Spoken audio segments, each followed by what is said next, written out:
How you doing, Trench? I'm back. If you're a sincere seeker of truth, check that. It's very clear to you and to every single very advanced student and specialist that the standard narrative has holes in it. That's what I'm going to say. The standard narrative does not answer some very pressing questions. That the standard narrative has holes in it. That's what I'm going to say. The standard narrative does not answer some very pressing questions. That the standard narrative has holes in it. That the standard narrative has holes in it. That the standard narrative has holes in it, has holes in it, has holes in it, has holes in it. But for the sake of the truth, to piece together and find out what really happened. Then we have Yasir Qadi, who found himself in this dilemma, spent his whole life diving into Islam, memorizing the Quran and learning it, only to find out that there are huge holes in the story. Now what does he do? Then we have Farid, who, being the self-righteous defender of the Ummah, decided that Yasir Qadi was dangerous and needed to be exposed for thinking the Quran wasn't preserved. Then we have Dawah Man, another self-righteous idiot, who amplified Farid and publicly condemned Yasir Qadi. Instead of privately dealing with these issues, these Muslims caused it to spread more and more. Yasir Qadi couldn't do a thing. This was all out of his control. That's him sharing the email. Dajjal with a small d. This is with a small d, Or this we can one. say mini Dajjal. Who's giving no it to the problem. other capital D, But there Dawah is Man. one Dajjal with a big D, okay? It transpires, people, that behind all these D's was Gangu Delhi. With the big G. This one. So it now appears. Can you see these? This right here is the transcript to the emails, people, that you can see that are on Ismail Patel's Facebook page, where he's showing the emails between him. He's finally only revealed them this week, where he's speaking back and forth to Gangu Delhi. And he's kind of apologizing, but at the same time saying, I was in touch with a really big... this is another one where he's saying, I was in touch with this academic, one of UK's finest academics, with him. As you can see, here is part of an email that, once again, I do apologize to you for the mess. Farid Al-Khaja. Oh, this one. What? This one? Farid's full name, Gangu Delhi, full name Al-Khaja. What? This one, huh? Huh? Khaja Sara?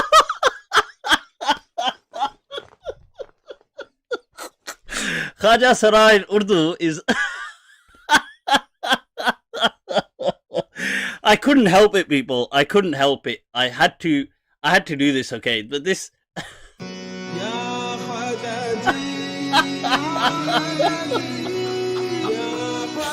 Khaja ji, I didn't realize he was Khaja. Khaja.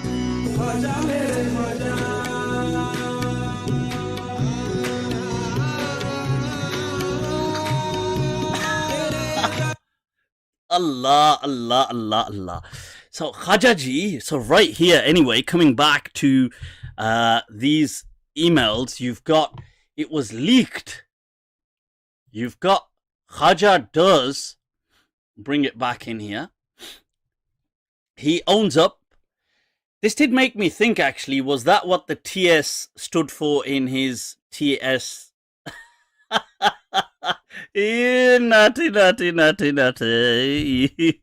You naughty. So all this fitna, all this drama, come on, like, think about it. We're thinking, Yasir Qadi has really dug such a deep hole that a portion of the Ummah has drowned. We hear reports people have apostatized, they've had doubts in Islam, they've done all of this. who was behind this? I would never have thought it was our very own Khaja Gangu Teli. Oh my God! Honestly, I am lost for words. I'm at a loss for words here. This whole fitna was created by this Wahhabi, this Wahhabi Khaja Gangu Teli.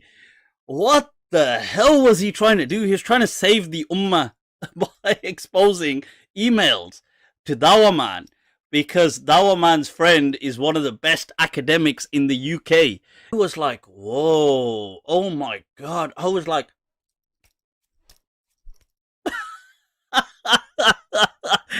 so yeah, I had to do some of those dumke to just think, to get over this, man. I just couldn't.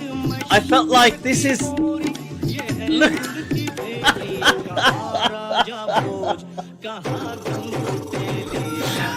Kaha Raja Boj, kahan Gangu Teli. This is the thing. This is the thing, people. Well, I had to share that with you guys. Farid leaks. And indeed, not only does, if only for this leak, they had created a nappy that could have prevented. Obviously, look at it. This leak from Gangu Teli was enough to drown Yasir Qadi. And with him, with Yasir Qadi trying to somehow paddle through the situation, he managed to drown a bunch of other people with him as well, because of his magnificent explanation, which was so terrific. So this is like, wow. Oh man, this is just, I did not see this coming, so I had to share that with you guys.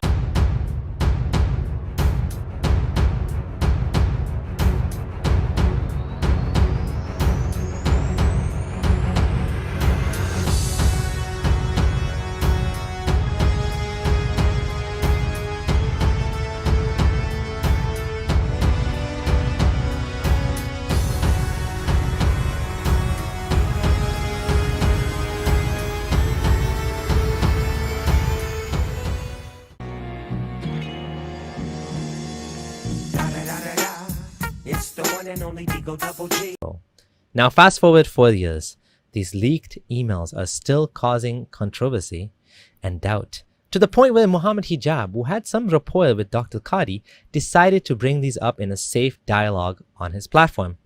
Lo and behold, this was his biggest mistake and ended up being his and Qadi's undoing.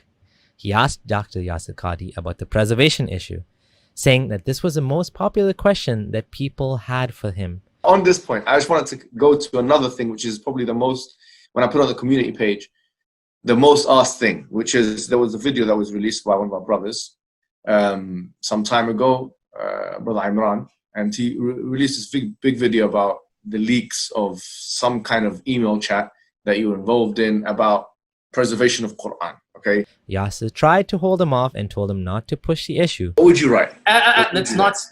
You're pushing me. And I'm saying it's not hikmah to listen. But Hijab kept ramming through it with questions, insisting they had to discuss it. After the interview, the backlash was severe. Hijab even threw Yasir Qadi under the bus, saying, "We will refute him if he goes against the Quran." And he took down the last 30 minutes of their conversation. He didn't even bother doing a clean edit. He just cut out the whole ending of it. It just ends in the middle of a conversation. He didn't even put the intro back, anything like that. He just hastily removed it, all of it. But it wasn't enough. It was too little, too late. Muslims were having doubts. Many were leaving Islam. And then Yasir Qadi went on the offensive. He wrote an angry post on Facebook saying the Quran was actually preserved. He filed a copyright claim that failed against David Wood's response video and maybe others. Then he ultimately took down the entire video from his channel now. Unfortunately for him, after already receiving over 100,000 views or more, this has gone viral like nothing else. I myself have received a comment on my blog yesterday from a Muslim who said, "Currently, I'm grappling with what Yasir Qadi said about Quran preservation." There was even a portrait someone drew in London in chalk representing what Dr. Qadi said. If anything ever went viral, it's this. holes. All Farid, Hijab, and Qadi do is speed up the decline of the Quran. It was already there in academia. It just wasn't known to the masses. And they did it all on their own, without any help from any ex-Muslims. The Muslims themselves Holes. made the problems with the Quran super obvious for everyone to see. And the bumbling damage control just made it worse. Now we get to the dark parts. Hijab recently told apostate prophet to commit suicide, which is definitely harassment. What was his justification? He ended up uploading a clip justifying what he said. He said, "Oh, you guys don't think there's anything wrong with suicide, so what's the problem?" Likewise, I said to Apus recently, I said to him, look, if I were you, a coward like yourself, I'd rather die from the cowardliness that I have, the pain of a coward, than continue, or something to this effect. So go and jump off a building, go and kill yourself, because it shouldn't be morally objectionable on your worldview. I'm paraphrasing what I said, not word for word. So there was uproar from his people. Like, how can you say this? How can you wish death upon him? What's wrong with wishing death? And what is wrong with asking someone to kill themselves on your worldview? What is wrong? This is his logic. I personally don't think there's anything wrong with suicide in some cases, but it's not black and white. I don't think people should commit suicide. I think we should help them to see the value in life. I think they should be given help if they're sad and angry and depressed.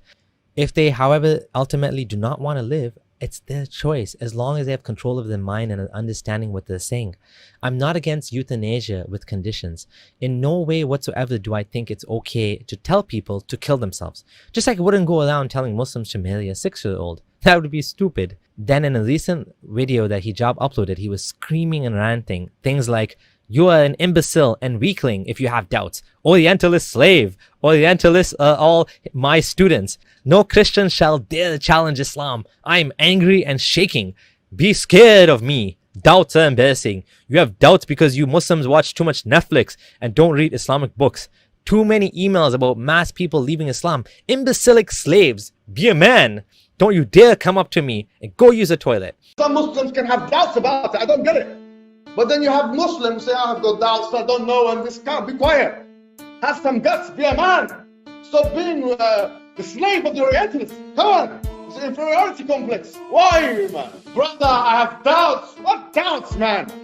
What embarrassment is that? Why you have doubts? Why? So tell me now. I don't understand. Why you have doubts? What kind of man are you anyway? Huh? What kind of woman are you? What kind of Muslim are you? What kind of Muslim are you?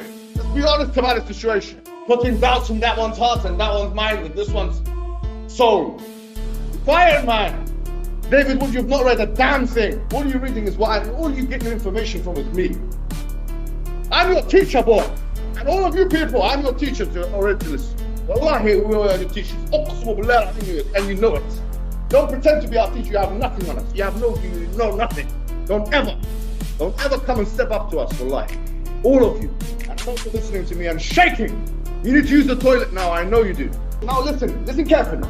Listen carefully, and I want you to all listen. I know the enemies of Islam are listening to me. Let me tell you, my guy, if you saw what I look like now, believe me, a lot of the enemies of Islam would be very scared. Just like Apus was very scared. Many of them would be very scared, because you know, when we come with the truth and the haqq, when we come with the truth and the haqq and all of the details like this, khalas, what are you gonna do? What are you gonna do? And a lot of you are losing faith, and you should. Uqsumu billahi al-azim, I know the Christians are on this chat. Lose faith. I tell you, lose faith. It's better for you. Uqsum billah, you are deceived and self-deluded. Dunning-Kruger effect, you jokers, you imbeciles. How dare you talk about the Quran, you imbecilic individuals. Sahaba were going to beat each other up because they didn't know. Is this one saying it? Get the hell out of here. Get the hell out of here. And these weak Muslims in the West, sending me emails and this, I'm losing my faith and I'm a hafiz, I'm losing. Get the hell out. You are never a strong believer in the first place, you weakling. You're a weakling because you don't know your tradition. You're sitting there watching Netflix and you don't read the books of Islam. That's why you are where you are. That's why you are where you are, you imbecile. You can see he's not well from this clip. He doesn't seem okay. He's very upset and incredibly unstable. he really needs to stop right now and take a break, step away from this whole thing, because he's going way too far. After Abdullah Gondal posted this clip of him saying these things, with a link to the full lecture, he went crazy and he has started posting pictures of me, posting pictures of my wife, as well as Gondal and his wife, with some vulgar, sexually explicit captions. I'm not going to repeat what he said here, but it's BDSM related. Hijab seems to know a lot about this stuff. He seems to be so well acquainted in these matters. Seems like he's quite a naughty boy. I had to Google this stuff myself.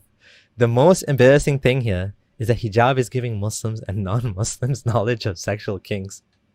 A Muslim preacher mentioning golden showers, caging, and I don't know what. Hijab posted the pictures with, "Do we have permission from them to disparage the loved ones?" And then he said, "What in that phraseology indicates that I want to insult your wife? I don't care to do so, but you are a moral hypocrite. You should give us permission to disparage your loved ones if you value freedom." He's saying, I'm not going to insult your wife. He's posting pictures of them, but he's basically dog whistling to others to go ahead and abuse our loved ones. Hijab isn't getting it. Mocking public figures, especially ones who have passed away, does not give you the right to retaliate and mock and attack and publicly abuse people's children or wives.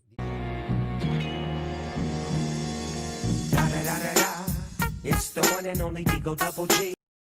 Wood, David's wife, a public figure who has her own content. Here she is between two men. So notice, because my wife is in the middle seat, Hijab posts, here she is between two men. Between two men? Ho ho! You know what that means in Islam. If you're between two men, ho ho! So that's what so for some reason Hijab took this down. This is the sick mind of Mohammed Hijab. Instantly. And yeah, so yeah, AP. So we have that post with me. We have this post against you, which me and Abdullah, yeah, we didn't catch on. This is all directed to your. Yeah, see, look, guys, I don't know what to do, man. I don't know what to do here, guys, because look at this. Wow, so many chapters I could pee on. If Mohammed Hijab is really obsessed with these golden showers and so on, guys, you don't understand, right? What do? Yeah, I make fun of your prophet, but I make fun of your prophet because he's, as far as I can tell, the most horrible person in the history of humanity. That's why I make fun of him, and I make fun of him because I believe it's a peaceful way of responding to a horrible person, right? It's a peaceful way of responding to a horrible person. I don't want people killing and slaughtering. I don't want people killing and slaughtering over this stuff. But look, so here we have Holy Quran. Hijab, you're the one who's saying, they're criticizing Muhammad. They're criticizing the Prophet. Therefore, we will attack their wives. Dude, you seem to think, well, they did it, therefore I can escalate. And you seem to think that we can't escalate. Are you serious? I'm an escalator. Put me in a mall because I'm an escalator, dude. that's what I do. I just wait for you guys. But look, my goodness, what is this? Oh, look at that. Oh my goodness, look. I don't know if you guys can see this. It's a little light there. Look at that. Surat Al-Fatiha. You guys see Surat Al-Fatiha here? Surat Al-Fatiha, man. Yeah. John, do you really think we can't escalate? Do you? My goodness. Do you really think that you want to go this route? You think, he may Islamicize me. He made the boom boom room, dude. I will buy the domain pissonthequran.com if you keep going down this road. And every single thing that happens, I will say this is because this is Mohammed Hijab. He's putting us in this direction. Hey Mohammed, you like to spit, right? Puh. Ali. Puh. Ali. Puh. Oh, Surat Al-Fatiha. Want to keep playing with me, dude? Next time I'll actually swallow the surah, and you know where that'll go in 2 days. You know where that'll be in 2 days. You want to go this route? Or do you not to remember that the next time you're reciting Surat Al-Fatiha during your prayers? I order you not to recall me chewing up and spitting out your surah. I order you. Don't do it. Don't remember that every single time. You really want to go, Hijab? Because here's the thing. Hijab, you and your fans, you think like little kids. You think like adolescents. Oh, we'll make fun of them. Oh, we'll make fun of them, right? I think like Lex Luthor on crystal meth, okay? You don't want to, come on, you don't want to mess with me. You don't want to mess with me, dude. I'll do it. All right, what do you guys think? You got that's how they do ruqya, so you must be cured of your jinn now, of your magic spells on you and all your evil eye. I am. I feel way better. I feel way better. If you swallow the Quran, that means the fire can't touch you, right? Because that part is blessed now. So maybe you're partly Muslim now after you eating Quran. Oh my god. Oh wow. You have the Quran in you now. Now what are you gonna do? Guys, I didn't expect that at all. That's what's so funny when he's like, oh, when my nuclear bomb blows up. And I'm thinking, dude, my 4-year-old could have thought of something more creative than what you just did right there. Let alone me, man. I could dial it up, dude. I could dial it up. Dude, you're like Aisha's goat. And notice, guys, don't get mad at me. I mean, Aisha's goat did worse to your Quran than that. But I mean, what he's saying earlier, right? What he's saying earlier. We read the tweet. If you were here earlier, we read the tweet where he's saying, and I encourage all of you to go out and harass these people, harass their families, harass their wives, right? He's encouraging his followers. Hijab, we can do that too, right? We could say, I'm not going to say it, but I mean, I might say it later, but I could say, guys, everyone send me your videos of you urinating on various chapters of the Quran so that I could put it all on my website, pissonthequran.com. And I want everyone to take video clips of these and put them on Twitter and start sharing them with every one of Hijab's fans. Everything Hijab posts, share it with all of his fans and all of his followers and keep bombarding them, right? You'd think, are you serious, dude? Are you really? Is this how, this isn't where I want to go. Right? You see where we go. I like doing live streams, having Muslims on, having discussions and so on. Hijab, you're the one saying, well, if you're going to criticize the Prophet that calls for your death, how dare you? How dare you? We will go after your wives. Great, dude. You want to dial it up? Dial it.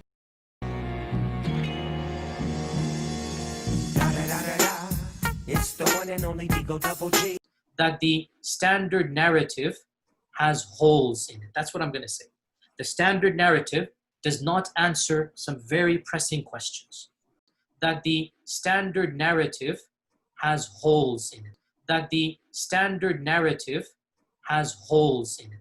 That the standard narrative has holes in it. Has holes in it. Has holes in it. Has holes in it. Holes. Puh! Ali! Puh! Ali! Puh!